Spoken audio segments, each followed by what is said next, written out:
सीमा Haider case में आया नया मोड़, पाकिस्तानी पति ने पकड़ ली उसकी बड़ी गलती, मामला कोर्ट पहुंचते ही मिला पुलिस की नोटिस। कराची की रहने वाली सीमा पिछले साल अपने 4 बच्चों के साथ खुफरा में किराने की दुकान चलाने वाले सचिन के साथ रहने के लिए अवैध रूप से भारत में घुस आई थी। दोनों ने दावा किया कि पबजी खेलने के दौरान उनकी मुलाकात हुई और प्यार हो गया।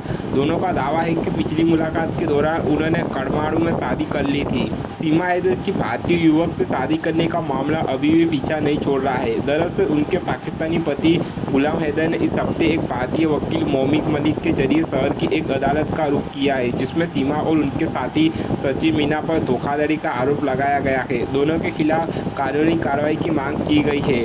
मालिक ने सीआरसी की धारा 156 के तहत आवेदन दायर किया है, जो मजिस्ट्रेट को जांच का आदेश देने की अनुमति देता है। कराची की रहने वाली सीमा पिछले साल अपने 4 बच्चों के साथ खुफरा में किराने की दुकान चलाने वाले सचिन के साथ रहने के लिए अवैध रूप से भारत में घुस आई थी। दोनों ने दावा किया कि पबजी खेलने के दौरान उनकी मुलाकात हुई और प्यार हो गया। दोनों का दावा है कि पिछली मुलाकात के दौरान उन्होंने कठमांडू में शादी कर ली थी। मोमिन ने आरोप लगाया कि सीमा ने गुलाम हैदर से तलाक लिया है और सचिन ने उससे शादी की बात नहीं की है।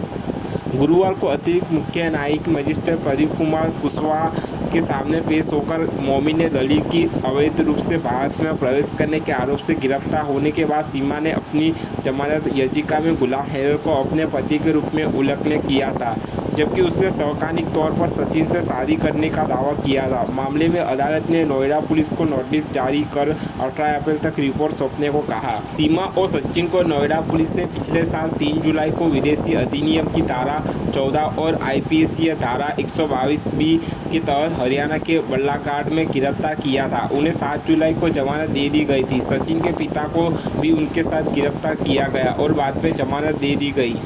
मोमिन ने तर्क दिया कि जमानत आदेश के नियमों और शर्तों के अनुसार सीमा को किसी भी आपराधिक गतिविधि में शामिल नहीं होना चाहिए। हालांकि वह सांप्रदायिक विभाजन पैदा करते हुए अक्सर विवादास्पद बयान देती रही है। इसके अलावा उनकी दूसरी शादी वैध नहीं है, क्योंकि उन्होंने गुलाम हैदर से तलाक नहीं लिया है।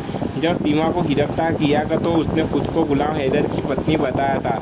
अब वह दावा कर रही है कि उसने 13 मार्च 2023 को नेपाल में सचिन से शादी की थी। अगर उसने सचिन से शादी की थी तो उसने जमानत याचिका में गुलाम हैदर का नाम क्यों इस्तेमाल किया?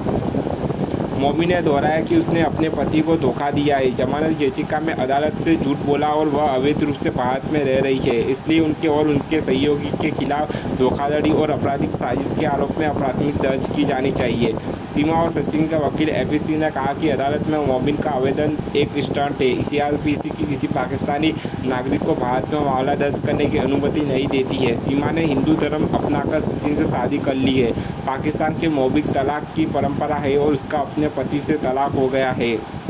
जब सीमा के वकील से यह पूछा गया कि उन्होंने जमानत याचिका में अपने पति के रूप में गुलाम हैदर का उल्लेख क्यों किया है, इस पर एपी सिंह ने कहा कि सीमा और सचिन उस समय पुलिस हिरासत में थे। अभियुक्त केवल कागजी कार्रवाई के लिए जिम्मेदार नहीं है। पुलिस का कलाकों ने तथ्यों की जांच किए बिना कुछ लिखा होगा।